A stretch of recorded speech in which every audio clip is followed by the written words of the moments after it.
അസ്സലാമു അലൈക്കും വറഹ്മത്തുള്ളാഹി വബറകാതുഹു. പ്രിയമുള്ള സഹോദരങ്ങളെ, അള്ളാഹുവിൻ്റെ അളവറ്റ അനുഗ്രഹത്താൽ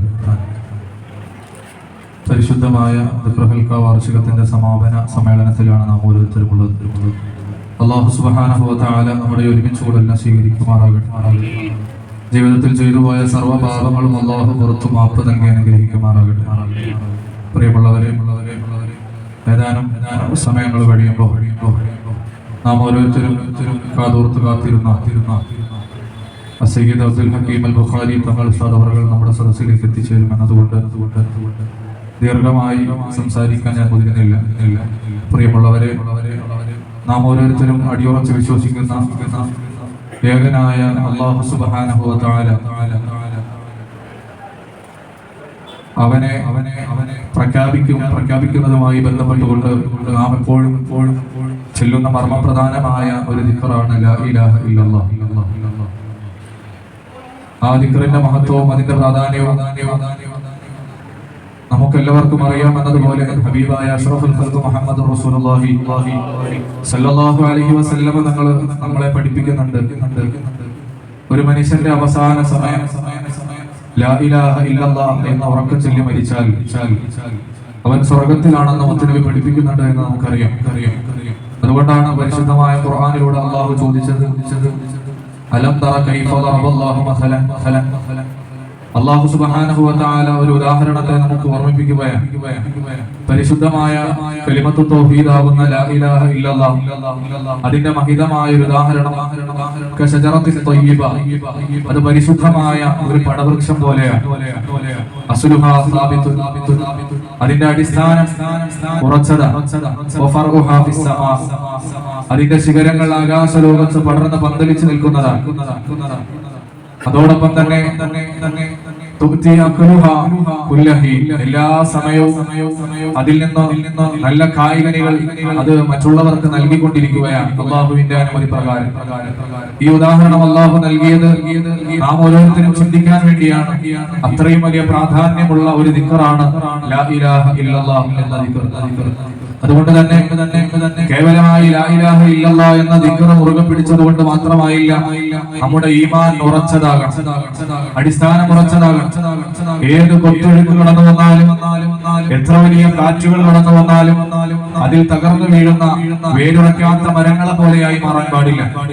അടിസ്ഥാനം ഉറച്ച ശിഖരങ്ങൾ ആകാശലോകത്ത് പടർന്നു പന്തലിച്ച് മറ്റുള്ളവർക്ക് അത് നുകർന്നു കൊടുക്കുന്ന, മറ്റുള്ളവരെ സ്വാധീനിക്കുന്ന, അവരെ ഇസ്ലാമികമായ മൂല്യങ്ങളിൽ മുറുകെ നിർത്താൻ കഴിയുന്നതായ മൂല്യവത്തായ ഒരു തൗഹീദിന്റെ നാമമായി ലാ ഇലാഹ ഇല്ലല്ലാഹ് എന്ന ദിക്റിനെ മുറുകെ പിടിക്കുന്നവരായി നാം ഓരോരുത്തരും മാറേണ്ടതുണ്ട്. അല്ലാഹു സുബ്ഹാനഹു വ തആല നമുക്ക് ഇതിന് തൗഫീഖ് നൽകി അനുഗ്രഹിക്കുമാറാകട്ടെ.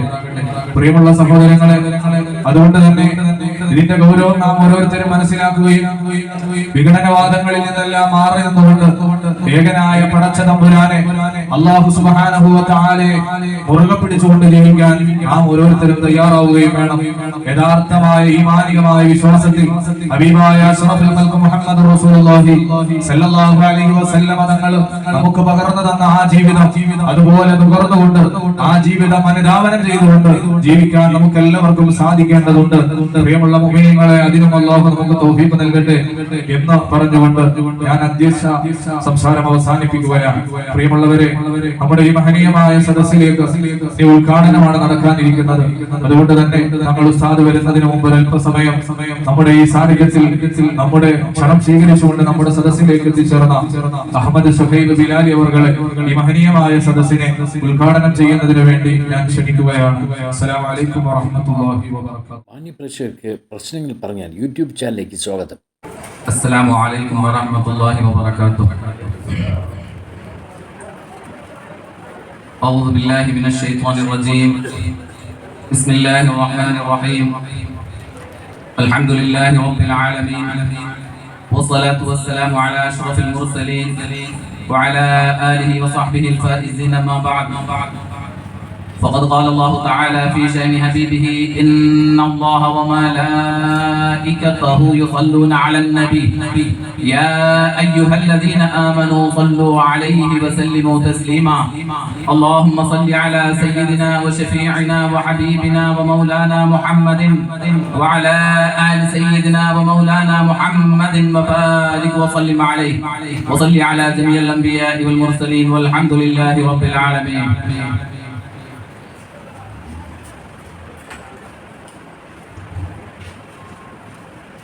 ارتكبت على الخطا غير حسر بعدت لك أشكو فيه يا سيدي خير النبي الصلاة على النبي والسلام على الرسول الشفيع الأبطاعي والحبيب العربي.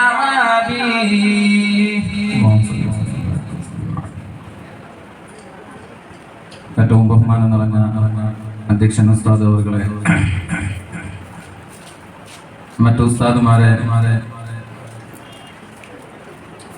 ഉമ്മമാരെ, വാപ്പമാരെ, ജ്യേഷ്ഠാനുജന്മാരെ, എൻ്റെ സഹോദരിമാരെ, അല്ലാഹു സുബ്ഹാനഹു വ തആല അവനെ ഏറ്റവും അനുഗ്രഹിച്ചു നൽകിയ ഒരു നിഅമത്താണ് അഷ്റഫുൽ ഖൽഖ് ത്വാഹ റസൂലുള്ളാഹി സ്വല്ലല്ലാഹു അലൈഹി വസല്ലമ തങ്ങളുടെ ഖൈറുൽ ഉമ്മത്തിൽ ഉൾപ്പെടുത്തുക എന്നുള്ളത്. അൽഹംദുലില്ലാഹ്, നമ്മൾ തേടാതെയോ മൂസാ നബി അലൈഹി സ്വലാത്തു വസ്സലാം 15ഓളം തവണ അല്ലാഹു സുബ്ഹാനഹു വ തആലയോട് ആ ഒരു ഉമ്മത്തിൽ ഉൾപ്പെടാൻ ചോദിച്ച് അവസാനം അല്ലാഹു സുബ്ഹാനഹു വ തആല ഒരു താക്കീത് പോലെ നൽകിയതിനു ശേഷമാണ് അതിൽ തൃപ്തിപ്പെട്ടുകൊണ്ടിരുന്നത്. ആ ഒരു സൗഭാഗ്യം ഒരു ലസ്മായിട്ട് നബിക്ക് പോലും ലഭിക്കാത്ത ആ സൗഭാഗ്യം പാപികളും ദോഷികളുമായ ഈ നമുക്കാണ് അല്ലാഹു സുബ്ഹാനഹു വ തആല നൽകി അനുഗ്രഹിച്ചിട്ടുള്ളത്. അൽഹംദുലില്ലാഹ്. മാത്രവുമല്ല, അല്ലാഹുവിനെയും അവന്റെ ഹബീബിനെയും അറിയാനും അറിഞ്ഞ ഇബാദത്ത് ചെയ്യുവാനും തമിലീങ്ങളുമായിട്ടുള്ള ഒരു നിസ്ബത്ത് തന്നിട്ടും അല്ലാഹു സുബ്ഹാനഹു വ തആല നമ്മളെ അനുഗ്രഹിച്ചു. അൽഹംദുലില്ലാഹ്. അല്ലാഹു സുബ്ഹാനഹു വ തആല ആ ഒരു നിസ്ബത്തിലായിക്കൊണ്ട് ജീവിക്കാനും മരിക്കാനും അല്ലാഹു സുബ്ഹാനഹു വ തആല നമുക്ക് തൗഫീഖ് നൽകട്ടെ. മുഅ്മിനീങ്ങളെ, 23ാമത്തെ ദിക്ർ വാർഷികം, അതിനു മുൻപ് നടന്ന 22ാമത്തെ ദിക്ർ വാർഷികം, കഴിഞ്ഞ തവണ നമ്മുടെ മുന്നിലുണ്ടായിരുന്ന എത്രയോ ഉമ്മമാരായിക്കോട്ടെ, വാപ്പമാരായിക്കോട്ടെ, സഹോദരങ്ങളായിക്കോട്ടെ, കുടുംബങ്ങളായിക്കോട്ടെ, കഴിഞ്ഞ തവണ നമ്മളെ മുന്നിലുണ്ടായിരുന്ന ഒരു ഈ കുറി 6 അടി മണ്ണിലായി അള്ളാഹുവിന്റെ വെളിക്കുത്തരം നൽകിക്കൊണ്ട് മാറി നിൽക്കുന്നു. അല്ലാഹു സുബ്ഹാനഹു വ തആല കാമിലായ മഗ്ഫിറത്തും റഹ്മത്തും അവർക്ക് നൽകട്ടെ. മുഅ്മിനീങ്ങളെ, ഇനി അടുത്ത തവണ 24ാമത്തെ ദിക്ർ വാർഷികം, ഈ നമ്മുടെ മുന്നിലിരിക്കുന്ന എത്ര ആളുകൾ ആ ഒരു സദസ്സിൽ ഉണ്ടാകും? ഒരാൾക്കും അതിന് ഒരു ഉത്തരം ഉണ്ടാവില്ല. അല്ലാഹു സുബ്ഹാനഹു വ തആല നമുക്ക് ആഫിയത്തുള്ള ദീർഘായുസ്സ് നൽകട്ടെ. പക്ഷേ മുഅ്മിനീങ്ങളെ, നമ്മളൊന്ന് ചിന്തിച്ചു നോക്കണം. ദുനിയാവിന് വേണ്ടിയുള്ള ഓട്ടത്തിലാണ് നമ്മൾ നടക്കുന്നത് ഇപ്പോഴും. നേരത്തെ വാഹിദാജി പറഞ്ഞപ്പോ വൈസ് സാഹിബ് സംസാരത്തിൽ പറഞ്ഞിരുന്നു, ആ ദിക്ർ ഹൽക്കയിലേക്ക് പോലും വരാൻ കുറച്ച് സമയത്തിന് പോലും കിട്ടുന്നില്ല, ഓട്ടത്തിലാണെന്ന് പറയുന്ന ഈ ദുനിയാവിലേക്ക് നമ്മൾ വന്ന ഒരു സാഹചര്യം, മലക്കുകൾ പോലും എതിർത്ത ആ ഒരു സാഹചര്യം, അല്ലാഹുവിന്റെ ആ രഹസ്യം, ഇന്നി അഅലമു മാ ലാ തഅലമൂൻ, അല്ലാഹു സുബ്ഹാനഹു വ തആല മലക്കുകളോട് പറഞ്ഞതാ, ഇന്നി അഅലമു മാ ലാ തഅലമൂൻ, നിങ്ങൾ അറിയാത്ത ഒരു കാര്യത്തിന് ഞാൻ അറിയുന്നു. അത് ആരിലാണ് അല്ലാഹു സുബ്ഹാനഹു വ തആല ഒളിപ്പിച്ചു വെച്ചത്? മനുഷ്യരിലാണ് അല്ലാഹു സുബ്ഹാനഹു വ തആല അതൊന്ന് ഒളിപ്പിച്ച ആ രഹസ്യത്തിന്. മുഅ്മിനീങ്ങൾ അതൊന്ന് അറിയാൻ വേണ്ടിയാണ് ഈ ലോകത്തേക്ക് നമ്മൾ അയച്ചിട്ടുള്ളതെങ്കിൽ മുഅ്മിനീങ്ങളെ, നമ്മൾ ഏത് അവസ്ഥയിലാണ് ഇപ്പോൾ എത്തിയിട്ടുള്ളതെന്ന് ആലോചിച്ച് നോക്ക്. നമ്മൾ നിസ്കരിക്കുന്നുണ്ട്, നോമ്പെടുക്കുന്നുണ്ട്, സകാത്ത് കൊടുക്കുന്നുണ്ട്, ഹജ്ജ് ചെയ്യുന്നുണ്ട്. ഇതെല്ലാം ചെയ്തു കഴിഞ്ഞ് ഇപ്പോഴും നമ്മളെല്ലാം പരിപൂർണമായ എല്ലാ ദീനിന്റെ അവസ്ഥകളും ഞാൻ പരിപൂർണമായി പൂർത്തിയാക്കി എന്നുള്ള ആ ഒരു ഗിബിറിന്റെ മുതകബിറായിക്കൊണ്ടുള്ള ഒരു അവസ്ഥയിലാണ് നമ്മൾ നടക്കുന്നത്. മുഅ്മിനീങ്ങളൊന്ന് ചിന്തിച്ചു നോക്ക്. നമ്മൾ ഒന്നുമല്ല. മൂസാ നബി അലൈഹി സ്വലാത്തു വസ്സലാം ഞാനാണ് ഏറ്റവും വലിയ ആലിം എന്നുള്ള അവസ്ഥ വന്നപ്പോഴാ ഖദർ നബി അലൈഹി സ്വലാത്തു വസ്സലാമിന്റെ അടുത്തേക്ക് ചെല്ലാൻ പറഞ്ഞ് അയക്കണത്. അതിന്റെ ഒരു രഹസ്യം മനസ്സിലാക്കി കൊടുക്കാൻ ആരാണ് ആലിം എന്നുള്ളത് നമ്മൾ ചെറുപ്പം തൊട്ടേ പഠിക്കുന്നുണ്ടാവും. കിതാബുകളിലെ 3-ാം ക്ലാസ്സിൽ 4-ാം ക്ലാസ്സിൽ മദ്രസകളിലെ ആരാ ആലിം? 20 അള്ളാഹുവിന്റെ വാജിബായ 20 സിഫത്തുകള്, മുസ്താഹിബായ 20 സിഫത്ത്, ജായിസായ 1 സിഫത്ത്, ഇതൊക്കെ എടുത്തു നോക്കി നമ്മളൊന്ന് വിശകലനം ചെയ്ത് നോക്ക്. അള്ളാഹിന്റെ സിഫത്തുകളിലെ അതൊന്ന് എണ്ണി നോക്ക്. ഇതൊക്കെ നമ്മളിൽ കാണുന്നുണ്ട്. എന്താണ്, എങ്ങനെയാണ് ഇതൊക്കെ എണ്ണിലെ ലുഹൂറായിട്ട് എങ്ങനെയാണ് ഇതൊക്കെ എണ്ണിലെ പ്രകടമായി വരുന്നത്? ആലിമ് അള്ളാഹിന്റെ സിഫത്ത്. എന്റെ അവസ്ഥ എന്താണ്? ജാഹിൽ എന്നുള്ള എന്റെ അവസ്ഥ എങ്ങനെയാണ്? നമ്മൾ എന്തെങ്കിലും ഒരു കിതാബ് ഓതിക്കഴിഞ്ഞാൽ നമ്മളെ അവസ്ഥ എന്താ? അല്ലാഹു സുബ്ഹാനഹു വ തആല നമുക്ക് മനസ്സിലാക്കാൻ തൗഫീഖ് നൽകട്ടെ. ഇത് നമ്മൾ പറച്ചനെ നടക്കണല്ലോ. പക്ഷെ എന്റെ നിങ്ങളെയൊക്കെ കൽബിന്റെ അവസ്ഥയാണ്. ഒരു നിസ്കാരം നിസ്കരിക്കുന്നത് പോലും നമുക്ക് എത്രയോ 3-ാം ക്ലാസ് തൊട്ട് നമ്മളെ മദ്രസയിൽ വന്ന എത്രയോ വർഷങ്ങൾക്ക് മുമ്പ് 3-ാം ക്ലാസ്സിൽ 4-ാം ക്ലാസ്സിൽ പഠിച്ച ആ നിസ്കാരം അതേ ആളിൽ നിന്ന് ഒരു കടുകുമണി വ്യത്യാസമില്ലാണ്ട് ഇന്നും ഞാനിതാണ് ഇപ്പൊ ഏതവസ്ഥയിൽ 60 വയസ്സായി. അന്നത്തെ നിസ്കാരം തന്നെയാണ് ഞാൻ ഇപ്പോഴും നിസ്കരിച്ചുകൊണ്ടിരിക്കുന്നത്. ഈ ഒരു നിസ്കാരം തന്നെ ആവോ അള്ളാഹ് ആഗ്രഹിച്ചിട്ടുണ്ടാവുക? ഈ ഒരു നിസ്കാരം ആയിരിക്കും അള്ളാഹ് ഉദ്ദേശിച്ചിട്ടുണ്ടാവുക? ഈ ഒരു നിസ്കാരം ആയിരിക്കും അല്ലാഹു സുബ്ഹാനഹു വ തആല ആർക്ക് നൽകിയിട്ടുണ്ടാവുക? മിഅ്റാജിൽ റസൂലുള്ളാഹി സ്വല്ലല്ലാഹു അലൈഹി വസല്ലമ തങ്ങൾക്ക് സമ്മാനമായിട്ട് നൽകിയിട്ടുണ്ടാവുക നമ്മൾ കാട്ടിക്കൂട്ടുന്ന നിസ്കാരം തന്നെ ആയിരിക്കോ?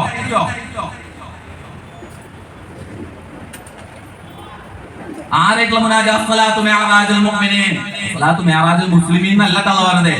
അസ്സലാത്തു മിഅ്റാജുൽ മുഅ്മിനീൻ. മുഅ്മിനീങ്ങളെ സംബന്ധിച്ച് നിസ്കാരം മിഅ്റാജാണ്. മുസ്ലിമിനെ സംബന്ധിച്ച് മിഅ്റാജാണെന്നല്ല അല്ലാഹു പറഞ്ഞത്. മുഅ്മിനീങ്ങളെ സംബന്ധിച്ച് മിഅ്റാജാണ്. എന്താണ് മിഅ്റാജ്? റസൂലുള്ളാഹി സ്വല്ലല്ലാഹു അലൈഹി വസല്ലമ തങ്ങളെ യാത്ര ചെയ്ത് എവിടേക്ക്? അല്ലാഹുവിനെ കണ്ട് ആ സന്നിധിയിലെത്തി അവരായിട്ടുള്ള ആ സംഭാഷണം, ആ മുനാജാത്ത്, എന്നിട്ട് ആ മുനാജാത്തിൽ അവസാനം കൊടുത്ത ഇത്രയും ഉന്നതമായ ആ അവസ്ഥ ലഭിച്ച ആ സാഹചര്യത്തിൽ പോലും അള്ളാഹ് കൊടുത്ത ഒരു സമ്മാനമായിട്ട് നൽകിയിട്ടുള്ള ഈ നിസ്കാരം നമ്മൾ ഈ കാട്ടിക്കൂട്ടുന്ന നിസ്കാരമാണോ എന്നൊന്ന് ചിന്തിച്ചോക്ക്. ആർക്ക് പോലും ലഭിക്കാത്ത ജിബ്രീൽ അലൈഹിസ്സലാത്തു വസ്സലാം പോലും ഒരു പരിധി വിട്ടിട്ട് എന്താ പറഞ്ഞേ? ഇനി അങ്ങോട്ടുള്ള യാത്ര ഇവിടെ വെച്ച് സ്റ്റോപ്പാണ്. ഇനി അടുത്തത് എന്താ? റസൂലുള്ളാഹി തങ്ങൾക്ക് മാത്രമേ അങ്ങോട്ടുള്ള പ്രവേശനമുള്ളൂ. ഞാൻ ഇവിടെ എന്നെ സ്റ്റോപ്പ് ചെയ്തേക്കണേ. മൂസാ നബി അലൈഹിസ്സലാത്തു വസ്സലാം എത്രയോ തവണ അള്ളാഹിനോട് ആഗ്രഹിച്ച് ചോദിച്ച ഒരു കാര്യമാണ്. ലൻ തറാനി. പാപ്പ എഴുതിയൊരു വരിയുണ്ട്. മൂസാ നബി ലൻ തറാം യാസീൻ നബി ലഖദ് റആ ഉമ്മത്തിനും സൗഫ തറാ സാഹിബനി കുൻ അബ്സറാ. മൂസാ നബി അലൈഹിസ്സലാത്തു വസ്സലാമിനെ ലൻ തറാ കാണാൻ സാധിച്ചില്ല. ആരെ? അല്ലാഹനെ കാണാൻ സാധിച്ചില്ല. തന്നെ ആർക്ക് കാണാൻ സാധിച്ചോ? റസൂലുള്ളാഹി സ്വല്ലല്ലാഹു അലൈഹി വസല്ലമ തങ്ങൾക്ക് അമ്പിയാക്കന്മാരെ നേതാവായിട്ടുള്ള നമ്മളെ റസൂലായിട്ടുള്ള സ്വല്ലല്ലാഹു അലൈഹി വസല്ലമ ആ തലേമക്കണ്ണോട് തന്നെ കാണാൻ സാധിച്ചെങ്കിൽ ആ ഉമ്മത്തിനും സൗഫാതറ സാഹിബനി കുൻ അബ്സറ എന്ന് ശ്രമിച്ചെങ്കിലും നോക്ക്. അങ്ങനത്തെ ഉന്നതമായ അവസ്ഥ മിഅ്റാജിൽ സംഭവിച്ച ആ നിസ്കാര സമ്മാനമായിട്ട് കൊടുത്തിട്ടുണ്ടെങ്കിൽ മുഅ്മിനീങ്ങളെ നമ്മളെ നിസ്കാരത്തിന് ഏതെങ്കിലും ഒരു അവസ്ഥ നമ്മളിൽ എത്തിക്കാൻ പറ്റിയിട്ടുണ്ടോ? എന്തെങ്കിലും ഒരു അവസ്ഥ, എന്തെങ്കിലും ഒരു കൽപ്പ് നമ്മുടെ കൽപ്പിലുണ്ടാ? എന്ത് സാന്നിധ്യമാണ് നമ്മളിലുള്ളത്? ദുനിയാവിന്റെ അല്ലാഹു അക്ബർ എന്ന് കെട്ടിക്കഴിഞ്ഞാൽ എല്ലാ ദുന്യവിയായിട്ടുള്ള അവസ്ഥയും നമ്മുടെ കൽപ്പിലേക്ക് ഓടി വരിക. നിസ്കാരം എന്ന് പറഞ്ഞാൽ തന്നെ എന്താ? അല്ലാഹനെ ഓർക്കാനുള്ളതാണ് നിസ്കാരം. അള്ളാഹനെ ദിക്ർ ചെയ്യാനുള്ളതാണ് നിസ്കാരം. നമ്മളെ ഇബാദത്ത് എന്ന് പറഞ്ഞ ഏറ്റവും ഉന്നതമായ അവസ്ഥയിലാണ് നിസ്കാരത്തിന്. അള്ളാഹനെ കാണണം നമുക്ക് ആഗ്രഹം ഉണ്ടാവും. പക്ഷേ അള്ളാഹ് തന്നെ ഖുർആൻ പറയണത് ഫമൻ കാന യർജു ലിഖാ റബ്ബിഹി ഫൽയഅമൽ അമലൻ സാലിഹൻ വലാ യുശ്രിക് ഇബാദത്തി റബ്ബിഹി അഹദ. എന്താ അള്ളാഹ് പറയണത്? നിങ്ങളെങ്ങാനും അള്ളാഹന്റെ ലിഖായിനെ കാണാൻ ആഗ്രഹിക്കുന്നുണ്ടോ? അള്ളാഹന്റെ ദീദാർ കാണാൻ ആഗ്രഹിക്കുന്നുണ്ടോ? അള്ളാഹനെ കാണാൻ നിങ്ങൾ ആഗ്രഹിക്കുന്നുണ്ടോ? മുഅ്മിനീങ്ങളെ നിങ്ങൾ ചെയ്തോ എന്താണ്? അമാൽ സാലിഹാത്തുകൾ ചെയ്തോ. പക്ഷേ ഒറ്റ ഷർത്തുണ്ട്. എന്താണ്? വലാ യുശ്രിക ഇബാദത്തി റബ്ബിഹി അഹദ. നിങ്ങൾ ഇബാദത്തിൽ നിങ്ങൾ ശിർക്ക് ചെയ്യണ്ടനാ. നിങ്ങൾ പുറത്തു പോയിട്ട് ബിംബത്തിന്റെ മുകളില് കുമ്പിടുന്നതിനെ കുറിച്ചല്ല സംസാരം. എന്താണ്? നിങ്ങൾ ഇബാദത്തിൽ നീ ശിർക്ക് ചെയ്യണ്ടെന്നുള്ള ഖുർആനിൽ ഇത്രയും വ്യക്തമായിട്ട് പറയുന്നുണ്ടെങ്കിൽ മുഅ്മിനീങ്ങളെ എന്താണ് നമ്മൾ ചെയ്യുന്നത്? ഇപ്പൊ നമ്മൾ നേരത്തെ പറഞ്ഞ ഏറ്റവും ഉന്നതമായ അവസ്ഥയുള്ള ഇബാദത്തായി മനസ്സിലാക്കിയ ആ നിസ്കാരത്തിൽ നിങ്ങൾ ശിർക്ക് ചെയ്യണ്ട. ഒരാളെ സംബന്ധിച്ച് പള്ളിയിലേക്ക് കയറുന്നുണ്ടെങ്കിൽ അവൻ ശിർക്ക് ചെയ്യാനാണ് എന്ന് പറഞ്ഞ ഏത് കുട്ടിയാണ് വിശ്വസിക്കുക. പക്ഷെ അള്ളാഹ് ഇവിടെ പറയണേ നിങ്ങൾ ഇബാദത്തിൽ ശിർക്ക് ചെയ്യല്ലേ. എന്താ നിങ്ങൾക്ക് അവിടെ കിട്ടാൻ പോകുന്നത്? അള്ളാന്റെ ലിഖാഹ് കിട്ടൂല. പക്ഷെ നമ്മൾ എന്താണ് നമ്മൾ മനസ്സിലാക്കിയ ശിർക്ക് എന്ന് പറഞ്ഞാല് ആ വലിയ അഭിബത്തിന്റെ മുകളിൽ കണ്ട് കൊമ്പിടുന്നതിനെ മഅബൂദിയത്തില് ശിർക്ക് ചെയ്യുക, രണ്ട് മഅബൂദിനെ ഇല്ല, എന്നാൽ ഞാൻ മഅബൂദിയത്തിൽ ശിർക്കൊന്നുമില്ല, ഇലാഹായിട്ട് രണ്ടൊന്നുമില്ല, ഇലാഹായിട്ട് ഒന്നെന്നുള്ളൂ. പക്ഷേ എവിടെയാണ് നമുക്ക് ശിർക്ക് വന്നിട്ടുള്ളത്? മുഅ്മിനീങ്ങളൊന്ന് ചിന്തിക്കുക. നമ്മള് എവിടെയാണ് നമുക്ക് ശിർക്ക് വന്നത്? അള്ളാഹ്ക്ക് അറിയില്ലേ? നീ മഅബൂദിയത്തിൽ ശിർക്ക് ചെയ്യുന്നില്ല എന്ന് അള്ളാഹ്ക്ക് അറിഞ്ഞൂടെ? നീ ഇലാഹിനെ രണ്ടെണ്ണാക്കുന്നില്ല എന്ന് അള്ളാഹ്ക്ക് അറിഞ്ഞൂടെ? പിന്നെ എന്തിനാണ് ഇത്രയും ഗൗരവത്തിൽ അള്ളാഹ് നിന്റെ ഇബാദത്തിൽ നീ ശിർക്ക് ചെയ്യരുത്? ശിർക്ക് ജലീ നമ്മള് നേരത്തെ പറഞ്ഞ ആ മഅബൂദിയത്തിൽ നമ്മൾ ശിർക്ക് ചെയ്യുന്നില്ല. അതെന്താണ്? അത് ശിർക്ക് ഏറ്റവും ഉന്നതമായ മുകളിൽ നിൽക്കുന്ന ശിർക്ക് ജലീന്റെ ഗണത്തിൽ പെടുന്ന ശിർക്ക്. അതിനൊത്തൊട്ടൊക്കെ നമ്മൾ കാവലുണ്ട്. പക്ഷേ ശിർക്ക് ഖഫിയുണ്ട്, ശിർക്ക് അഖ്ഫയുണ്ട്, ഖഫിയുൽ അഖ്ഫയുണ്ട്. ഈ ശിർക്കിനെ തൊട്ടൊക്കെ നീ എന്തിനെ തൊട്ട് കാവലിനെ ചോദിക്കണം? ആ ഇബാദത്തിൽ നിന്ന് മുക്തനായി, ആ ശിർക്കിൽ നിന്ന് മുക്തനായിട്ടുണ്ടോ എന്നല്ലേ സ്വയം വിലയിരുത്തി നോക്കിക്കോ. നമ്മളാണ്ട് കൈ കെട്ടിയാല് ദിക്റാണോ വരുന്നത്, ദുനിയാവാണോ വരുന്നത്? ആലോചിക്ക്. 100% ഉറപ്പല്ല മുഅ്മിനീങ്ങളെ. നമ്മൾക്ക് അതൊരു മാറ്റം നമുക്ക് സംഭവിക്കണില്ലെങ്കിൽ നമ്മൾ അന്വേഷിച്ചോ, നമ്മൾ തേടിക്കോ. റബ്ബേ, എന്താണ് ഞാൻ എന്റെ നിസ്കാരത്തില്, എങ്ങനെയാണ് ഹുദൂറുൽ ഖൽബ്, എങ്ങനെയാണ് ആ നിറ സാന്നിധ്യം, ആ ഹൃദയ സാന്നിധ്യം ഉണ്ടാക്കി എടുക്കേണ്ടത്? റബ്ബേ, എങ്ങനെയാണ് അത് ഹൃദയ സാന്നിധ്യം ഉണ്ടാക്കി എടുക്കേണ്ടത്? ആരായിട്ടുള്ള അള്ളാഹുവിനോടുള്ള ആ ബന്ധം എങ്ങനെ ഞാൻ ഉണ്ടാക്കി എടുക്കേണ്ടതെന്ന നമ്മളെല്ലാതും എല്ലാ താലിമാത്തുകളും നമ്മൾ കേൾക്കുന്നുണ്ട്. പക്ഷെ കിബ്റ് പാടില്ല, ഹസദ് പാടില്ല, റിയാ പാടില്ല, ഇതൊക്കെ നമ്മൾ കേൾക്കുന്നുണ്ട്. ഇതെങ്ങനെയാണ് നമ്മളെ കൽബിൽ നിന്ന് അകറ്റി കളയേണ്ടത് നമുക്ക് പിടുത്തം കിട്ടുന്നില്ല. എങ്ങനെയാണ് നമ്മളെ ഹൃദയത്തിൽ നിന്ന് അകറ്റി കളയേണ്ടത്? എങ്ങനെയാണ് ഹസദ് കളയേണ്ടത്? ഇത് ആരാണ്? നമ്മൾ എന്റേതാണെന്നുള്ള ബോധം വരുമ്പോഴല്ലേ, ഇത് അവന്റേതാണെന്നുള്ള ബോധം വരുമ്പോഴല്ലേ അള്ളാഹ് പറയേണ്ടത് എല്ലാത്തിന്റെ ഉടമസ്ഥാവകാശം അള്ളാഹ്ക്ക് മാത്രമുള്ളതെന്നാ. നിന്നെ അമാനത്തായിട്ടാണ് ഇതൊക്കെ ഏൽപ്പിച്ചിട്ടുള്ളത് ഒരു ബോധം. ആകാശഭൂമിയിലെ മുഴുവൻ അതിന്റെ മിൽക്കിയത്ത് ആർക്കെന്ന? അള്ളാഹ്ക്കെന്ന. ഇത് നമ്മള് പറയുന്നുണ്ട്, പക്ഷെ അതിൽ ഈമാൻ ഉണ്ടോ നോക്കും. ഈമാൻ വിശ്വാസം. ഈമാൻ എന്ന് പറഞ്ഞാൽ നമ്മൾ വലിയ മനസ്സിലാക്കുന്നിടത്ത് പഴക്കണ്ട. ഈമാൻ എന്ന് പറഞ്ഞ വിശ്വാസം എന്നാ. ആ വിശ്വാസം അൽ ഈമാനു ഹുവൽ യഖീൻ. ഈമാൻ എന്ന് പറയുന്നത് അത് വിശ്വാസം, ഉറപ്പിനെ പറയുന്നതാണ് ഈമാൻ എന്ന് പറയുന്നത്. ഈമാൻ എന്ന് പറയുന്നത് ഉറപ്പിനെ പറയുന്നതാ. അള്ളാഹിനെ കൊണ്ട് വിശ്വസിച്ചു എന്ന് പറഞ്ഞിട്ട് നീ ആരാവില്ല. അള്ളാഹിനെ കൊണ്ട് വിശ്വസിക്കുന്നത് നടക്കുന്നില്ല. കാരണം എന്താ? അള്ളാഹ് നിന്റെ റാജിക്ക്, അള്ളാഹ് നിന്റെ ഹാക്കിമ്, അള്ളാഹ് നിന്റെ മാലിക്ക്, ഇതൊക്കെ നീ പറയുന്നുണ്ട്. പക്ഷെ മാലിക്കായിട്ട് നീ അള്ളാഹിനെ മനസ്സിലാക്കിയിട്ടില്ല. ഖാലിഖായിട്ട് നീ അള്ളാഹിനെ ശരിക്കും മനസ്സിലാക്കണില്ല. റാസിഖായിട്ട് നീ അള്ളാഹിനെ മനസ്സിലാക്കിയിട്ടില്ല. ഇതുകൊണ്ട് തന്നെയാണ് നീ ഈ ദുന്യാവിന് വേണ്ടി ഓടി നടക്കുന്നത്. ദുന്യാവിന് എത്ര നീ ഓടി നടന്നാലും നിനക്ക് ഉദ്ദേശിച്ചാൽ അവതരിക്കുള്ളൂ. ഈ ദുന്യാവെന്ന് പറയുന്നത്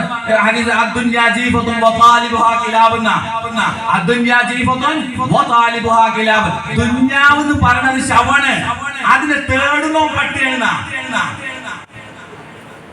ആരാണ് ശവത്തിന്റെ പിന്നാലെ ഓടുന്നത്? അത് മാന്തി എടുക്കുന്നത് ആരാ? പട്ടികൾക്ക് തുല്യമായിട്ടാണ് ഇവിടെ പറയുന്നത്. അപ്പൊ അങ്ങനത്തെ ദുന്യാവിന്റെ ആ ഓട്ടത്തിലാണ് നമ്മൾ നടക്കുന്നത്. എന്നിട്ട് നമ്മൾ ഒരു ദിക്റിന്റെ 7 ദിവസത്തിലുള്ള ഒരു ദിവസം നടക്കണ ആ കുറച്ച് സമയത്ത് ദിക്റാൽക്കേൽക്ക് വരാൻ പോലും നമുക്ക് മടി കാണിക്കണെന്നൊക്കെ മുഅ്മിനീങ്ങളെ നമ്മളെങ്ങനെ പിന്നെ നമ്മളെ ഹൃദയ സാന്നിധ്യമൊക്കെ ഉണ്ടാക്കിയെടുക്കാൻ പറ്റണേ? ഈ 7 ദിവസവും നമ്മൾ ഓട്ടത്തിലാണ്. ഒരു സമാധാനം. ഈ ആയത്ത് കേൾക്കാത്ത ആരുണ്ടാവില്ല ഇവിടെ. ഈ ആയത്ത് കേൾക്കാത്ത ആരുണ്ടാവില്ല. എല്ലാ പണ്ഡിതന്മാരും വന്നിട്ട് 10 ദിക്റിന്റെ ദിവസത്തിലോ ചിലപ്പോ ഈ ആയത്ത് ഓതിയിട്ടുണ്ടാവും അധികം ആളുകൾ. പക്ഷെ എന്താണ് ആ ദിക്ർ കൊണ്ടല്ലാണ്ട്, അള്ളാന്റെ ദിക്ർ കൊണ്ടല്ലാണ്ട് നിങ്ങൾക്ക് സമാധാനം ലഭിക്കില്ല എന്നാണ്. ആ ദിക്ർ എന്താന്ന് നമുക്ക് മനസ്സിലായിട്ടില്ല എപ്പോഴും. അള്ളാന്റെ ഒരു ചെറിയ പരീക്ഷണം നമുക്കണ്ട് വന്ന അള്ളാഹ് ഇട്ടറിന് ഓടുന്ന ആ റിലാബിൽ ഖലാ എന്ന് പറയുന്ന അവസ്ഥ നമുക്കില്ല. അല്ലാഹു സുബ്ഹാനഹു വ തആല തന്നെ ഖുർആനിൽ പറയാണ്, വലനബ്ലുവന്നകും ബിശൈഇൻ മിനൽ ഖൗഫി വൽ ജൂഇ വനഖ്സിൻ മിനൽ അംവാലി വൽ അൻഫുസി വസ് സമറാത്ത് വബശ്ശിരിസ് സാബിരീൻ. അള്ളാഹ് പരീക്ഷിക്കും, ഭയപ്പെടുത്തിക്കൊണ്ട് പരീക്ഷിക്കും, പട്ടിണിക്കിട്ട് പരീക്ഷിക്കും, നിങ്ങൾ മുതലിനെ നശിപ്പിച്ചുകൊണ്ട് പരീക്ഷിക്കും, നിങ്ങൾക്ക് വേണ്ടപ്പെട്ട ആളുകളെ മരിപ്പിച്ചുകൊണ്ട് നിങ്ങളെ പരീക്ഷിക്കും. അതുപോലെ തന്നെ നിങ്ങളെ വിഭവങ്ങളെ നശിപ്പിച്ചുകൊണ്ട്, നിങ്ങളെ ബിസിനസിനെ നശിപ്പിച്ചുകൊണ്ട്, എന്തെല്ലാം സമ്പത്തുണ്ട് അതിനെ മുഴുവൻ എടുത്തുകൊണ്ട് നിങ്ങളെ പരീക്ഷിക്കും. പക്ഷേ അള്ളവിടെ എന്താണ് വെച്ചത്? അവിടൊക്കെ സബ്ർ ചെയ്യുന്നവർക്ക് അള്ള സന്തോഷ വാർത്ത അറിയിച്ചിട്ടുണ്ടാ. എങ്ങനെയാണ് നമ്മൾ ആ സന്തോഷം നമുക്ക് സബ്ർ വേണ്ട? എന്തെങ്കിലും ആ സ്വബറൊക്കെ നമ്മൾ കുറേയാണ്ട് കഴിഞ്ഞിട്ട് എല്ലാതും ദുനിയാവെ ആ മഖ്ലൂഖാത്തുകൾക്ക് ഓടി നടന്ന് അവസാനം നമ്മളോട് ക്ഷമിക്കുന്ന അവസ്ഥ. ഈ ക്ഷമ എല്ലാം നമുക്ക് കിട്ടുന്നുണ്ട് മുഅ്മിനീങ്ങളെ. ആ ക്ഷമ ഉണ്ടാവണം, ആ സ്പോട്ടിൽ ഉണ്ടാവണം, ആ സെക്കൻഡിലാണ് കട്ടി കിട്ടുമ്പോൾ എനിക്ക് മനസ്സിലാവണം. എന്തെങ്കിലും ഒരു പ്രശ്നം തന്റെ മുന്നിൽ വന്ന് അപ്പോൾ എനിക്ക് ക്ഷമിക്കാൻ പറ്റണം. അല്ലാതെ കുറെ കഴിഞ്ഞൊക്കെ റിലീഫായതിനു ശേഷം കുറച്ച് കഴിഞ്ഞിട്ട് അത് ഇഞ്ഞാണ്ട് ക്ഷമിക്കണേ എന്ന് പറയുന്ന അവസ്ഥ അല്ല. അള്ളാന്റെ പരീക്ഷണം ഇഞ്ഞാണ്ട് ക്ഷമിക്കാന്ന് പറയുന്ന അവസ്ഥ അല്ല. ഏതാണ് ആ സമയത്ത് ആ അള്ളാന്റെ ഖളാ എന്നാണ് എന്നുള്ള മുഅ്മിനീങ്ങളെ ലക്ഷണമാണ്. മുഅ്മിനീങ്ങളെ ലക്ഷണമാണ്. അല്ലാഹു സുബ്ഹാനഹു വ തആല റസൂലുള്ളാഹി സ്വല്ലല്ലാഹു അലൈഹി വസല്ലം തങ്ങൾ സഹാബാക്കളോട് ചോദിക്കായിരുന്നു, എങ്ങനെയാണ് നിങ്ങൾ എങ്ങനെയാണ് നേരം വെളുപ്പിച്ചത്? അസ്ബഹ്നാ മുഅ്മിനീൻ, ഞങ്ങൾ മുഅ്മിനീങ്ങളായിട്ടാണ് റസൂലെ നേരം വെളുപ്പിച്ചത്. എന്താ അതിന്റെ അലാമത്ത്? എന്താ അതിന്റെ തെളിവ്? നിങ്ങൾ മുഅ്മിനീങ്ങളായിട്ടാണ് നേരം വെളുപ്പിച്ചെങ്കിൽ എന്താ അതിന്റെ തെളിവ്? എന്താണ് സഹാബാക്കൾ പറഞ്ഞത്? അവര് അള്ളാന്റെ ഖളായിൽ ഞങ്ങൾ തൃപ്തിപ്പെടുന്നുണ്ട് നബിയെ. പിന്നെന്താ? എന്തൊരു നിഅമത്താണോ അള്ളാന്റെ പക്കത്ത് നിന്ന് വന്നിട്ടുള്ളത് അതിൽ ഞങ്ങൾ അള്ളാഹ്ക്ക് ശുക്ർ ചെയ്യുന്നുണ്ട് നബിയെ. മൂന്നാമത് പറഞ്ഞത് എന്തൊരു ബലാഅണ്, എന്തൊരു ബുദ്ധിമുട്ടാണോ അള്ളാന്റെ ഭാഗത്ത് നിന്ന് വന്നത് ഞങ്ങളവിടെ ക്ഷമിക്കുന്നുണ്ട് നബിയെ. നിങ്ങൾ ഹക്കായ മുഅ്മിനീങ്ങളാണ്. മുഅ്മിനീങ്ങൾ ഇനി നമ്മളൊന്ന് നോക്കേ, ഞാൻ മുഅ്മിൻ തന്നെ ആണോ എന്നൊന്ന് നമ്മളെ മുഹാസബ ചെയ്ത് നോക്ക്. നമ്മൾ സ്വയം ഒന്ന് വിലയിരുത്തി നോക്ക്. അല്ലാഹു സുബ്ഹാനഹു വ തആല മുഅ്മിനീങ്ങളെ നമ്മൾ ഉൾപ്പെടുത്തട്ടെ. അത്രയും ഗൗരവമുള്ള ആ നിസ്കാരമായിക്കോട്ടെ, ദിക്റായിക്കോട്ടെ, ഈ സമയത്ത് മാത്രം പള്ളിയിൽ 1 മണിക്കൂറിന്റെ ഉള്ളിലിരുന്ന് ദിക്ർ ചെല്ലാനല്ല അള്ളാന്റെ കൽപ്പന മുഅ്മിനീങ്ങൾ. അത് നമ്മൾ നോക്കിക്കോ. ഈ സമയത്ത് ആഴ്ചയിൽ 1 മണിക്കൂർ നിങ്ങൾക്ക് ദിക്ർ ചെയ്യാൻ ബുദ്ധിമുട്ടാണെങ്കിൽ അല്ലാഹു സുബ്ഹാനഹു വ തആല പറഞ്ഞത് എന്താ? എന്താണ്?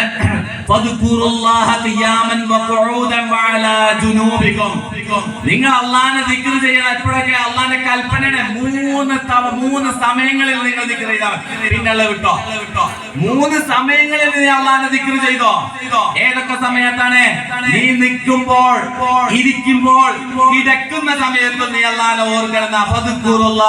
നീ അള്ളാനെ ദിക്ർ ചെയ്യണം. നീ നിൽക്കുമ്പോഴും ഇരിക്കുമ്പോഴും കിടക്കുമ്പോഴും അള്ളാനെ ദിക്ർ ചെയ്യണം അള്ളാന്റെ കൽപ്പന. നമ്മൾ എത്ര സമയം, 1 സെക്കൻഡ് പോലും ഒരു മനുഷ്യനെ സംബന്ധിച്ച് ഈ 3 അവസ്ഥ അല്ലാതെ 4മതൊരവസ്ഥ മനുഷ്യനുണ്ട്. അപ്പൊ എന്താ അവിടെ അർത്ഥം വെക്കുന്നത്? എന്താ അവിടെ മഹാന്മാർ നമുക്കത് പറഞ്ഞ് മനസ്സിലാക്കി തരുന്നത്? 24 മണിക്കൂറും നീ അള്ളാന്റെ ദിക്റിലായിക്കൊണ്ട് ജീവിക്കണം എന്നുള്ള അവസ്ഥയാണ്. റസൂലുള്ളാഹി സ്വല്ലല്ലാഹു ഈ ആയത്തിന് ഏറ്റവും ചുരുങ്ങിയത് ആരെങ്കിലും അമൽ ചെയ്തിട്ടുണ്ടാവണം. റസൂലുള്ളാഹി സ്വല്ലല്ലാഹു അലൈഹി വസല്ലം തങ്ങളെങ്കിലും അതിൽ അമലുണ്ട്. അതിലെന്തെങ്കിലും ഒരു വിശ്വാസക്കേട് നമുക്കുണ്ട്? തീർച്ചയായിട്ടും ആര് ചെയ്തിട്ടുണ്ട്? റസൂലുള്ളാഹി തങ്ങളെ അധ്വാനിച്ചിട്ടുണ്ട്, അതിൽ അമലുണ്ട്. പക്ഷേ നമ്മളൊന്ന് ചിന്തിച്ചോക്കെ, ആ ഹബീബായ തങ്ങൾ കച്ചവടം ചെയ്തിട്ടില്ലേ? ആ ഹബീബായ തങ്ങൾ ഭാര്യയുമായി സല്ലപിച്ചിട്ടില്ലേ? ആ ഹബീബായ തങ്ങൾ ആയിഷ ബീവിയായിട്ട് ഓട്ട മത്സരം നടത്തിയിട്ടില്ലേ? മുഅ്മിനീങ്ങളെ ഒന്ന് ചിന്തിച്ചു നോക്കി. നമ്മളെ കുതിരപ്പുറത്ത് കയറി അല്ലെങ്കിൽ ഒട്ടകപ്പുറത്ത് കയറിയിട്ട് ഒരു മത്സരം പോലെ ആയിഷ ബീവിയുമായിട്ട് നടത്തി. ഇന്ന സ്ഥലത്ത് എത്തിയപ്പോൾ ഹബീബായ തങ്ങൾ ആദ്യം എത്തിയപ്പോ ആയിഷ ബീയുടെ മുഖം വാടിയപ്പോ അള്ളാന്റെ ഹബീബ് പറഞ്ഞ ആയിഷ കഴിഞ്ഞിട്ടില്ല. എവിടുന്നാ നമ്മൾ സ്റ്റാർട്ട് ചെയ്ത് അവിടെ പോയിട്ടുണ്ട് നമ്മളെ അവിടെയാണ് നമ്മൾ അവസാനിക്കുന്നത്. തിരിച്ചോ? അങ്ങനെ ഹബീബായ തങ്ങള് ആയിഷ ബീവിയുടെ മുഖം ഒന്ന് സന്തോഷമായി കാണാൻ ഹബീബായ ആയിഷ ബീവി പോലും അറിയാതെ ആ കുതിരയുടെ ഒട്ടകത്തിന്റെ കടിഞ്ഞാണൊന്ന് പിടിച്ച് ആയിഷ ബീവി ഒന്ന് കയറ്റി വിട്ടുന്ന അങ്ങനെ സന്തോഷിച്ച് അത് നമ്മളിവിടെ കളിച്ചുണ്ടായി. അത് ഓഫലത്തായി. അള്ളാന്റെ ഹബീബ് ആർക്കെങ്കിലും ധൈര്യം ഉണ്ടോ മുഅ്മിനീങ്ങളെ പറയാൻ? അത് ഓഫലത്തായിരുന്നു. അതൊരു കളിയായിരുന്നു. അള്ളാനെ മറന്നിട്ടുള്ള ഒരു കളിയായിരുന്നു പറയാൻ ഏതെങ്കിലും ഒരു മഖ്ലൂക്കിന്, ഏതെങ്കിലും ഒരു കുട്ടിക്ക് ധൈര്യം ഉണ്ടാവോ? അത് ഏറ്റവും അള്ളാന്റെ മുന്നിൽ ഏറ്റവും സ്വീകരിച്ച ഒരു ഇബാദത്തായിട്ടല്ലേ അല്ലാഹു സുബ്ഹാനഹു വ തആല എഴുതിയിട്ടുണ്ടാവുക. നമ്മൾ എന്താ മനസ്സിലാക്കിയുള്ളത്? നേരെ പള്ളിയിലോട്ട് പോയി കുമ്പിട്ട് കിടക്കുന്നത് മാത്രം ഇബാദത്ത് എന്ന് മനസ്സിലാക്കിയൊക്കെ. ഓരോ സെക്കൻഡും ഒരു മനുഷ്യനുള്ള പടച്ചിട്ടുള്ള തന്നെ എന്താണ്? ജിന്നിൻസിനുള്ള പടച്ചിട്ടില്ല. എന്തിനു വേണ്ടിയിട്ടല്ലാണ്ട്? അള്ളാഹ്ക്ക് ഇബാദത്ത് ചെയ്യാൻ വേണ്ടിയിട്ട് അല്ലാണ്ട് പഠിച്ചിട്ടില്ല. ഏറ്റവും വലിയ മുൽമല്ല അള്ളാഹ് ചെയ്തത്, ഏറ്റവും വലിയ മുൽമല്ല അള്ളാഹ് ചെയ്ത്. നമ്മൾ ഇതിന്റെ അർത്ഥം വെച്ച് നോക്കിയാലേ എങ്ങനെയാണ് മുഅ്മിനായ മനുഷ്യന് ഒരു 24 മണിക്കൂർ ഇബാദത്തായിട്ട് കഴിഞ്ഞുകൂടാൻ പറ്റണേ? അവന്റെ ഉമ്മാനെ ഖിദ്മത്ത് ചെയ്യണ്ടേ, വാപ്പാനെ ഖിദ്മത്ത് ചെയ്യണ്ടേ, മക്കളെ പോറ്റണ്ടേ, അതിനെല്ലാം ജോലി ചെയ്യണ്ടേ, എന്തെല്ലാം കാര്യങ്ങൾ അവരുടെ മക്കളെ വാപ്പാനെ ഉമ്മാനെ ഒക്കെ സംരക്ഷിക്കാനായിട്ട് ജോലി ചെയ്യുന്നുണ്ടെങ്കിൽ ആ ജോലിയൊക്കെ നമ്മൾ മനസ്സിലാക്കിയത് തന്നെ അത് ഗഫലത്താണ്, അത് ഗഫലത്താണെന്ന് മനസ്സിലാക്കിയ ഉമ്മാനെ ഖിദ്മത്ത് ചെയ്ത ആരാണ്? ഉവൈസുൽ ഖർനൈനി തങ്ങളെ അവസ്ഥ ഏത് മഖാമിലാണ് അല്ലാഹു സുബ്ഹാനഹു വ തആല വെച്ചുള്ളത്? മുഅ്മിനീങ്ങളെ ചരിത്രം പരിശോധിച്ച് നോക്കുമ്പോൾ, ചരിത്രം പരിശോധിച്ച് നോക്കുക. അപ്പൊ നമുക്കറിയാം ഒരു തവണ പോലും അല്ലാഹുവിന്റെ ഹബീബിനെ കാണാൻ ഭാഗ്യം ലഭിക്കാത്ത ആരാണ്? ഉവൈസുൽ ഖർനൈനി തങ്ങൾ. ആരെ കാലഘട്ടത്തിൽ ഉണ്ടായിരുന്ന റസൂലുള്ളാഹി തങ്ങളെ കാലഘട്ടത്തിൽ ഉണ്ടായിരുന്ന ആരാണ്? ഉവൈസുൽ ഖർനൈനി തങ്ങൾ. ആർക്ക് വേണ്ടി? ഉമ്മാനെ ഖിദ്മത്ത് ചെയ്തു. ഉമ്മാനെ ഖിദ്മത്ത് ചെയ്തതിന്റെ പേരില നമ്മളെ ഹദീസ് എന്താ? നമ്മളെ റസൂലുള്ളാഹി തങ്ങളെ സ്നേഹിക്കണം എന്നുള്ള ഹദീസ് എന്താ? لا يؤمن أحدكم حتى أكون أحب إليه من والده وولده والناس أجمعين. എന്താ ഒരാളും മുഅ്മിനാവില്ല ഏതുവരെ ഉമ്മാനെക്കാളും ബാപ്പാനെക്കാളും എന്തൊക്കെ നിന്റെ വെച്ചിട്ടുണ്ടോ നീ തന്നെക്കാളും ആരെ സ്നേഹിക്കാത്തോടത്തോളം കാലം, ഹബീബായ തങ്ങളെ സ്നേഹിക്കാത്തോടത്തോളം കാലം മുഅ്മിനാവില്ല എന്ന് പറഞ്ഞിട്ടുണ്ടെങ്കിൽ മുഅ്മിനീങ്ങളെ ചിന്തിക്കും. നമ്മളെ ഉവൈസുൽ ഖർനൈനി തങ്ങളെ ഉമ്മ റസൂലുള്ളാഹി തങ്ങളെക്കാളും സ്ഥാനം ആർക്ക് കൊടുത്തിട്ടുണ്ടോ എന്ന് ചിന്തിച്ചു നോക്കിക്കോ. ഉമ്മാക്ക് കൊടുത്തിട്ടുണ്ടാവോ? ഉമ്മാക്ക് കൊടുത്തതിന്റെ പേരിലാണോ റസൂലുള്ളാഹി തങ്ങളുടെ അടുത്തേക്ക് വരാൻ പറ്റാഞ്ഞത്? അല്ലെങ്കിൽ റസൂലുള്ളാഹിനോടുള്ള മഹബത്തിന് ഉമ്മാനെ ഖിദ്മത്ത്, ഞാൻ ഉമ്മാനെക്കാളും സ്നേഹിക്കേണ്ട ഹബീബായ തങ്ങളെയാണ്, ഉമ്മ അവിടെ നിൽക്കേന്ന് പറഞ്ഞിട്ട് ഓടിയിട്ടുണ്ടാ? എന്താണ് ചെയ്തത്? ഉമ്മാനെ ഖിദ്മത്ത് ചെയ്യുന്നേ ചെയ്തിട്ടുള്ളൂ. പക്ഷേ ആ ഹഖീഖത്തൊന്ന് മനസ്സിലാക്കിക്കോ. ആ ഹഖീഖത്തൊന്ന് മനസ്സിലാക്കിക്കോ. എങ്ങനെയാണ് ആ ഉമ്മാനെ സ്നേഹിച്ചത്? ആർക്ക് വേണ്ടിയാണ് ഹബീബ ആ ഉവൈസുൽ ഖർനൈനി തങ്ങളെ സ്നേഹിച്ചിട്ടുണ്ടാവുമെന്നൊന്ന് ചിന്തിച്ചു നോക്ക്. റസൂലുള്ളാഹിനോടുള്ള അതിയറ്റ മഹബത്തില് ഇഷ്ടില് സ്വന്തം പല്ലിനെ കൊത്തിപ്പൊട്ടിച്ച മഹാനാണ് ഉവൈസുൽ ഖർനൈനി തങ്ങളെ. ഉഹദ് യുദ്ധത്തിലെ റസൂൽ കരീം സല്ലല്ലാഹു അലൈഹി വസല്ലം തങ്ങളെ പല്ലൊന്ന് ഷഹീദായി നിറഞ്ഞപ്പോ എന്റെ ഹബീബിന്റെ പല്ല്, എന്റെ ഹബീബിന്റെ വായിലെ പല്ല് അത് ഷഹീദായിട്ടുണ്ടെങ്കിൽ ഈ ഉവൈസുൽ ഖർനൈനിയുടെ വായിലെ പല്ല് അത് വേണ്ട, അത് അവിടുത്തെ സുന്നത്തായിട്ട് തന്നെ പൊട്ടിക്കുന്നുണ്ടെങ്കിൽ ഒന്ന് മുഅ്മിനീങ്ങളെ ഏത് മഖാമാണ്, ഏത് ഹാലാണ് അവരെ ഹാലെന്ന് ആലോചിച്ച് നോക്കുമ്പോഴേ ഒരു ശരീരത്തിന്റെ ഹുക്മ പ്രകാരം ഒരു ശരീരത്തിന്റെ ഒരു അവയവത്തിനെ നശിപ്പിക്കുന്നതിന്റെ ഹുക്മ നമ്മളൊന്ന് അന്വേഷിച്ച് നോക്ക്. എന്താ അവിടുത്തെ ഹുക്മ എന്ന് ആലോചിച്ച് നോക്ക്.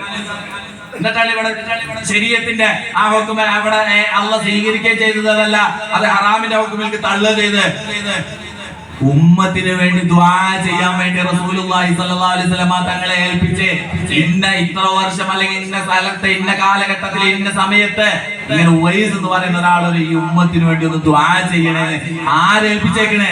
റസൂലുള്ളാഹി എത്രയോ തവണ ഉമർ ഇബ്നു ഖത്താബ് തങ്ങളെ അന്വേഷിച്ച് ഹജ്ജിന് വരുന്ന സമയത്തായാലും ഇന്ന സ്ഥലത്ത് നിന്ന ആളുണ്ടാ, ഇന്ന സ്ഥലത്ത് നിന്ന ആളുണ്ടാ അന്വേഷിച്ച് 10 വർഷത്തോളം നടന്നതിന് ശേഷമാണ് ആരെ കണ്ടത്? ഉവൈസുൽ ഖർനൈനി തങ്ങളെ കണ്ടെത്തുന്ന ഈ ഉമ്മത്തിന് വേണ്ടി ഒന്ന് ദുആ ചെയ്യാൻ വേണ്ടിയിട്ട് ആരേൽപ്പിച്ചതന്നെ റസൂലുള്ളാഹി തങ്ങൾ. അപ്പൊ ഇവരൊക്കെ മഖാം, ഇവരെങ്ങനെയാണ് ഈ സ്ഥാനത്തേക്ക് എത്തിയത്?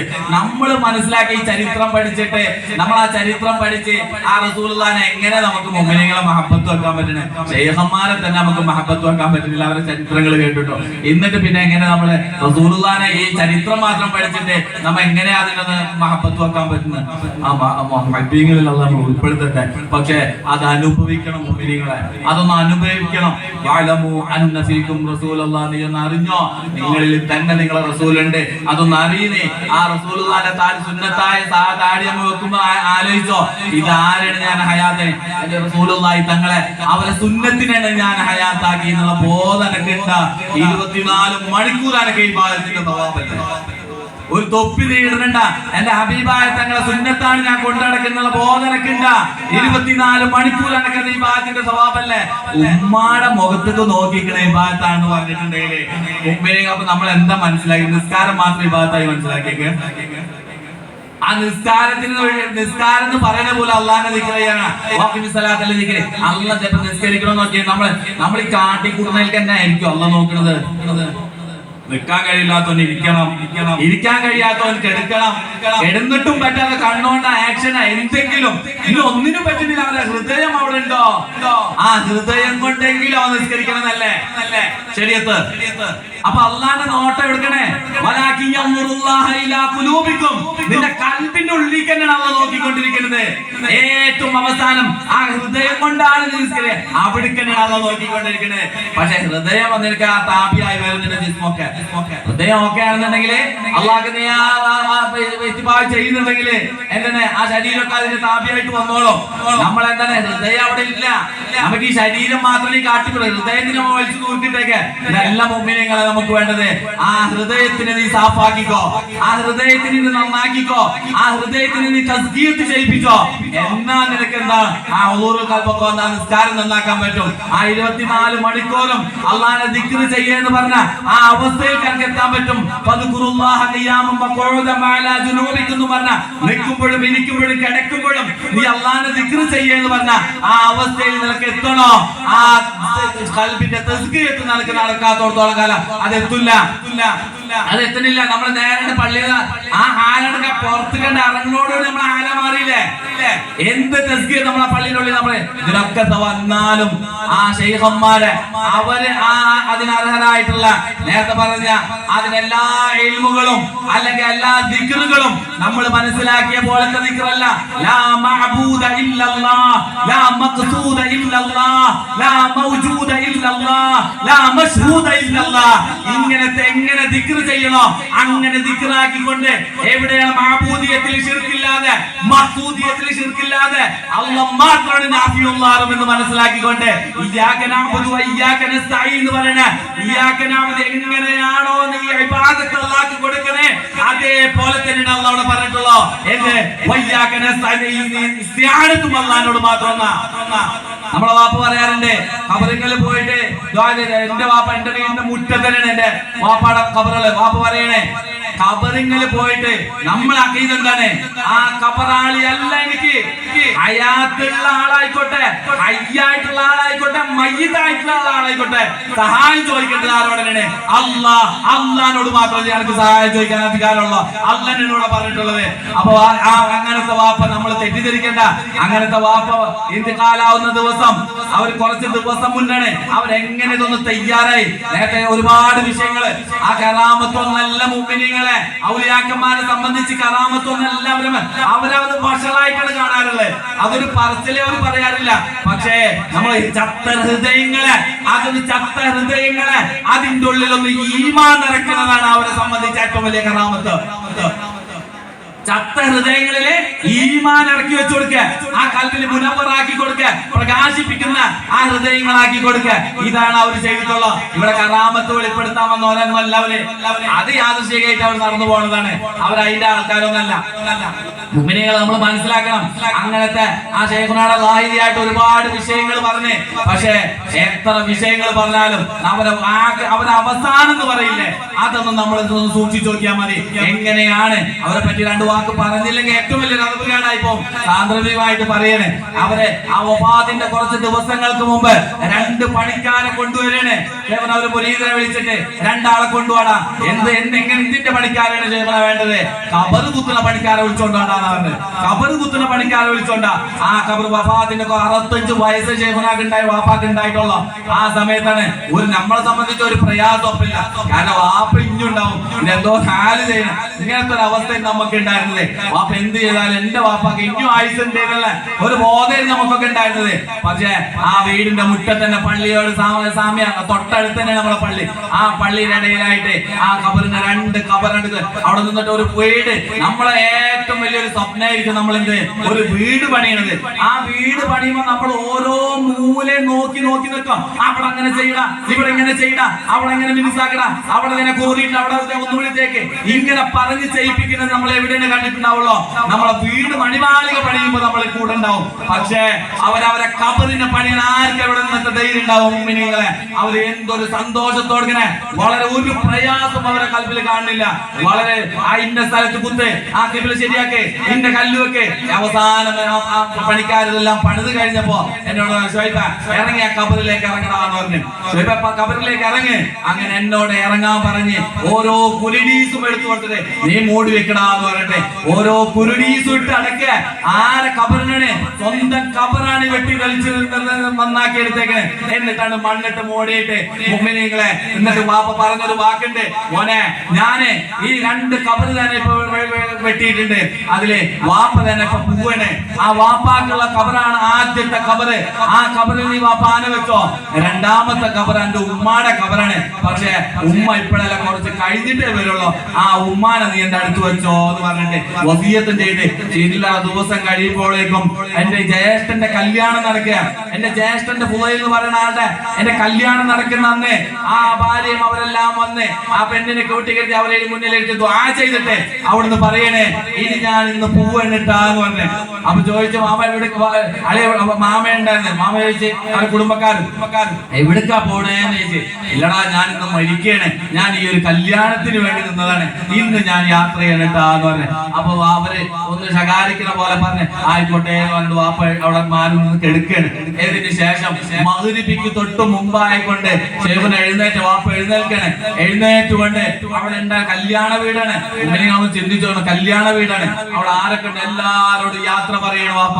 എല്ലാരോടും യാത്ര പറഞ്ഞിട്ട് ഉമ്മാടെ ഉമ്മണ്ട് അവരോട് യാത്ര പറഞ്ഞുകൊണ്ട് ഉമ്മാനോട് പറഞ്ഞ് വണ്ടിയിൽ കയറി. കല്യാണ ചെക്കനോട് പറഞ്ഞ് വണ്ടി എടുക്കുകയെന്ന് പറഞ്ഞ് അതിന്റെ മുമ്പ് തന്നെ അവനോട് പറഞ്ഞ എവിടെ യാത്ര ആവരുത്, ഇന്ന് വാപ്പാക്ക് ഒരു സ്ഥലത്തേക്ക് പോവാനുണ്ട്, നീ വണ്ടിയിൽ തയ്യാറായിട്ടുണ്ടാവണം. വാപ്പ പറയുമ്പോൾ വണ്ടി എടുത്താൽ മതിന.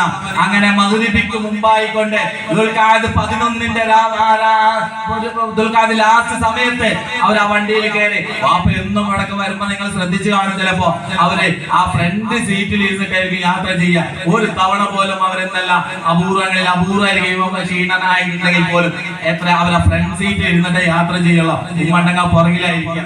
അന്ന് വാപ്പ ഉമ്മാനെ കയറ്റിയതിനു ശേഷം തൊട്ടടുത്ത് ഉമ്മാടെ അടുത്താണ് പോയിരിക്കുകയാണ്.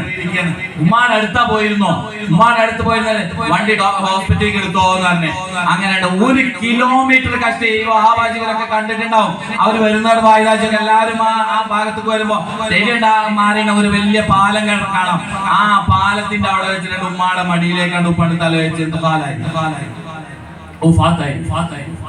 ആയിഷ ബീവിയുടെ മടിയില് റസൂലുള്ളാഹി സ്വല്ലല്ലാഹു അലൈഹി വസല്ലമ തങ്ങളെ എങ്ങനെയാണോ അവർ വഫാത്തായത് ആ സുന്നത്ത് വാപ്പ ഈ ജീവിതത്തിൽ ഒരിക്കൽ പോലും ഡോക്ടറെ അടുത്തേക്ക് പോകണമെന്നോ ഹോസ്പിറ്റലിൽ പോകണമെന്നോ എന്നോട് പറഞ്ഞിട്ടില്ല. നമ്മൾ നിർബന്ധിച്ചിട്ട് വേണം, ഒന്ന് സമ്മതിച്ചിട്ടൊന്ന് വാപ്പാനെ കൊണ്ടുപോകാൻ. ഇത് ഇങ്ങോട്ട് എടുക്കണ വണ്ടി, ഹോസ്പിറ്റലിലേക്ക് വണ്ടി എടുക്കണമെന്ന് പറഞ്ഞിട്ട് ഉമ്മാടെ അടുത്ത് പോയി അത് വീട്ടിലുണ്ടായി ഞാൻ മനസ്സിലാക്കണേ. എന്റെ ഈമാനാണ്, എന്താണ് എന്റെ വിശ്വാസം, എന്താണ് അത് വീട്ടിലുണ്ടായിരുന്നെങ്കിൽ ആ സുന്നത്ത് പോലും ചിലപ്പോ കിട്ടാൻ ചിലപ്പോ പ്രയാസമായിരിക്കാം.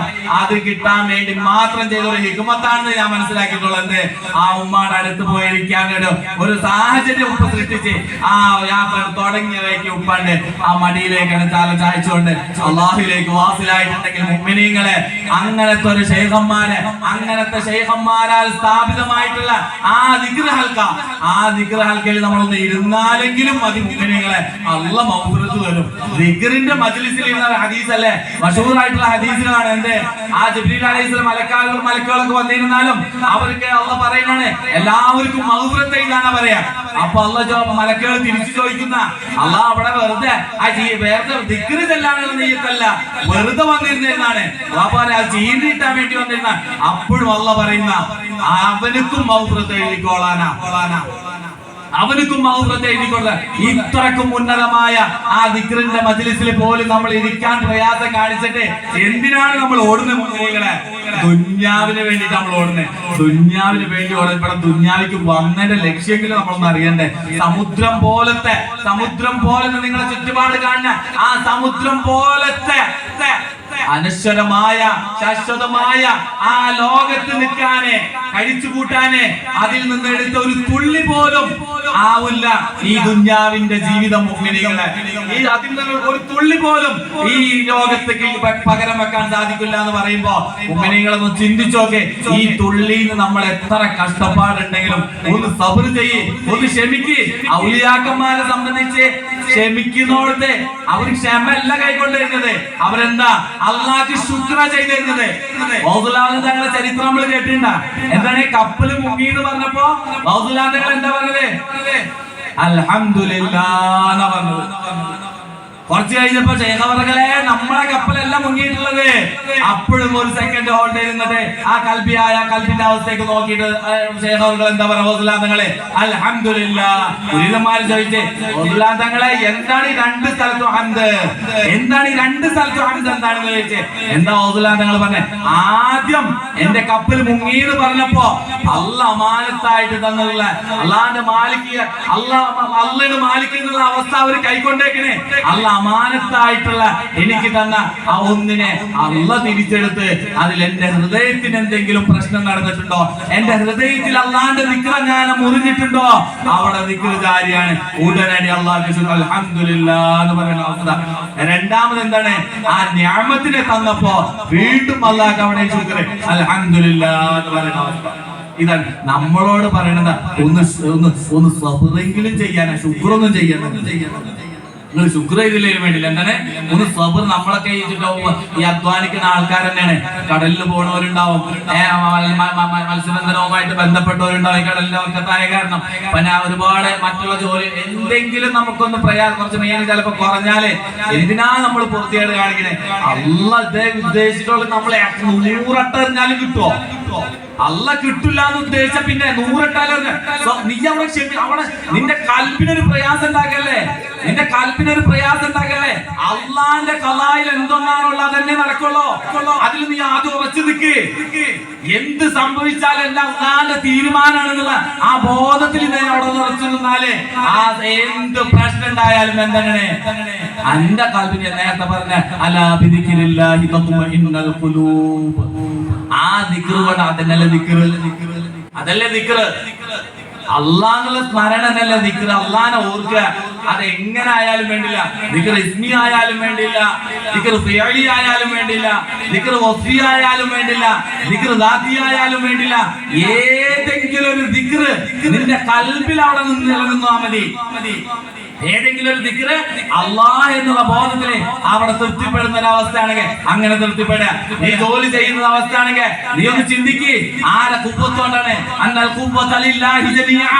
കുവ്വത്ത് മുഴുവൻ അല്ലാഹുവിന്റെ ആണെന്ന് പറയുമ്പോ നിനക്ക് എങ്ങനെ ഈ കുവ്വത്ത് ഉണ്ടായി? അള്ളാഹ്ക്ക് മാത്രം കുവ്വത്ത് നിലനിൽക്കുന്നുണ്ടെങ്കിൽ അള്ളാഹ് തന്നത് തന്നെയാണെന്നുള്ള ആ ബോധമെങ്കിലും എനിക്ക് ഉണ്ടാക്കുക. എന്റെ കുവ്വത്തല്ല അള്ളാന്റെ കുവ്വത്താണ് എന്നുള്ള ബോധം എന്റെ കൽബിൽ ഉണ്ടാക്കിയെടുക്കുക. സദാസമയം അള്ളാഹ് നമ്മളെ ദിക്ർ ചെയ്യുന്നതിന്റെ ഫലമാണ് നമ്മളോട് നിലനിൽക്കുന്നത്. അള്ളാഹ് നമ്മൾ ഒരായത്തിലെ ഫദ്കുറൂനി അദ്കുറുക്കും, നീ എന്നെ ദിക്ർ ചെയ്യ് ഞാൻ നിന്നെ ദിക്ർ ചെയ്യാനാ. അപ്പൊ നമ്മളൊന്ന് ചിന്തിച്ച അള്ളാഹനെ ദിക്ർ ചെയ്യാത്തവനെ അള്ളാഹോട് ഓർക്കണില്ലേ? അള്ളാഹനെ ദിക്ർ ചെയ്യാത്തവനെ അള്ളാഹോട് ഓർക്കില്ല. അപ്പൊ ഏത് മഖ്ലൂഖ് ആയിക്കോട്ടെ അള്ളാന്റെ ദിക്റിൽ അവൻ ഉള്ളതുകൊണ്ടല്ലേ ഇവിടെ ഹയ്യായിട്ടാണ് നിൽക്കണേ.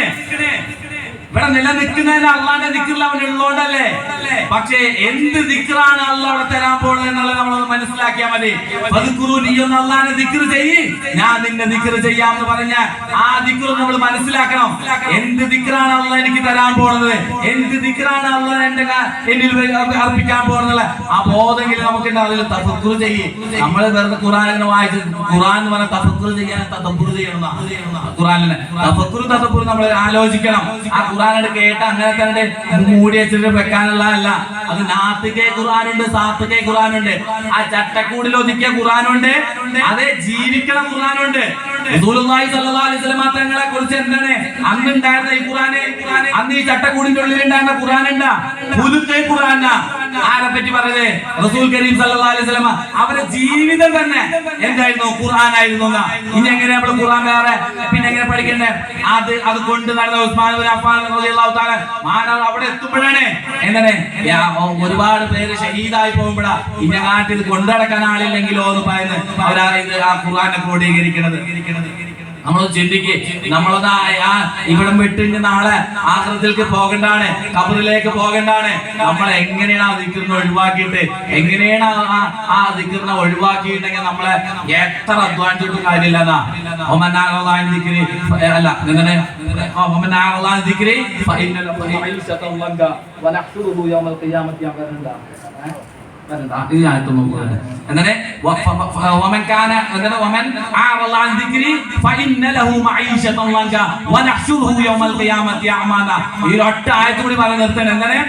അള്ളാന്റെ ദിക്റിനെ തൊട്ട് ആരെങ്കിലും അവഗണിച്ചാൽ മനസ്സിലാക്കിക്കോ മുഅ്മിനീങ്ങളെ, മനസ്സിലാക്കിക്കോ നിങ്ങളെ. എന്താണ്? അള്ളാന്റെ ദിക്റിനെ ആരെങ്കിലും അവഗണിച്ചാൽ അവന്റെ മഈശത്തിനെ ഞാൻ കുടുസാക്കി തീർക്കളയുന്ന അള്ളാഹു ഖുർആനിൽ പറഞ്ഞത്. അവന്റെ മഈശത്തിനെ ഞാൻ കുടുസാക്കി തീർക്കളയും. അവനെ വാപ്പ പറയും ആ മഈശത്തിനെ കുടുസാക്കുന്ന ദുനിയാവിനെ കുടുസാക്കി ഓൾറെഡി. അവനെ ദുനിയാവിനെ കുടുസാക്കി അവനെ ഖബറിനെ തന്നെയാണ് കുടുസാക്കുന്നത്. വനഹ്ശുറുഹു യൗമൽ ഖിയാമത്തി അമ. ഖബറിനെ മാത്രമല്ല ദുനിയാവിനെ കുടുസാക്കി, ഖബറിനെ കുടുസാക്കി. വനഹ്ശുറുഹു യൗമൽ ഖിയാമത്തി അമ. അവൻ അന്ത്യനാളിൽ കുരുടനായിട്ട് കൊണ്ടുവരുന്ന അവിടെയും അവൻ എന്താണ്? അവൻ പ്രയാസപ്പെടുന്ന അവസ്ഥ. അപ്പൊ ദിക്റിനെ അവഗണിച്ചവനെ സംബന്ധിച്ച് എന്താണ്? ദുനിയാവും നഷ്ടമാണ്, ഖബറും നഷ്ടമാണ്, ആഖിറവും നഷ്ടമാണ്. മുഅ്മിനീങ്ങൾ അല്ലാഹുവിന്റെ ഫضലുകൊണ്ട് ആ ദിക്റിന്റെ അഹ്ലുകാരില് നമ്മളെ ഉൾപ്പെടുത്തട്ടെ. യഥാർത്ഥ ഹഖീഖിയായിട്ടുള്ള ദിക്ർ ചൊല്ലുന്ന ആ മഹാന്മാരെ കൂട്ടത്തിൽ നമ്മൾ ആക്കിയിട്ടുണ്ട്. മുഅ്മിനീങ്ങളെ അതിലെങ്കിലും അവർ ആ ഒരു കൂട്ടിയിട്ടുള്ള ആ സ്വരൂപിച്ചിട്ടുള്ള ആ ദിക്ർ ഹൽക്കയിലെങ്കിലും നമ്മളൊന്നും പങ്കെടുക്കുകയാണെങ്കിൽ ആ ദുനിയാവിന്റെ പുറത്ത് ഓടിയിട്ട് കാര്യമില്ല. ദുനിയാവ് എന്ന് പറയുന്നത് ആ ദുനിയാ മസാറത്തുൽ ആഖിറ, ആഖിറത്തിന് വേണ്ടി അധ്വാനിക്കാൻ വന്നതാണ് ഈ ദുനിയാവ്. ആ ദുനിയാവിലെ ആഖിറത്തിന് വേണ്ടി എങ്ങനെ നിങ്ങൾ അധ്വാനിക്കോ അതിനു വേണ്ടി അധ്വാനിച്ച കാരണം എന്താ? അത് ആഖിറത്തിന് വേണ്ടിയുള്ള മുതൽക്കൂട്ടാണ്. അല്ലാഹു സുബ്ഹാനഹു വ തആല നമ്മളിൽ നിന്ന് വിട്ടുപോയ എല്ലാവർക്കും പരിപൂർണ്ണ മഗ്ഫിറത്ത് നൽകട്ടെ. ഇവിടെ ആരൊക്കെ ഒരുമിച്ച് കൂടിയിട്ടുണ്ടോ അവർക്കൊക്കെ അല്ലാഹു സുബ്ഹാനഹു വ തആല കാമിലായ മഗ്ഫിറത്ത് നൽകട്ടെ. നമ്മൾക്ക് ഏറ്റവും വലിയ മഗ്ഫിറത്താണ് മുഅ്മിനീങ്ങളെ. അല്ലാഹു സുബ്ഹാനഹു വ തആല നാളെ ദുനിയാവിലായ ഇന്ന് ദുനിയാവിൽ നാളെ ആഖിറത്തിലും നമ്മളെ മശായിഖന്മാരെ കൂട്ടത്തിലായിക്കൊണ്ട് അനുഗ്രഹിക്കട്ടെ. ആഖിറു ദഅവാനാ അനിൽ ഹംദുലില്ലാഹി റബ്ബിൽ ആലമീൻ. അസ്സലാമു അലൈക്കും വറഹ്മത്തുള്ളാഹി വബറകാതുഹു.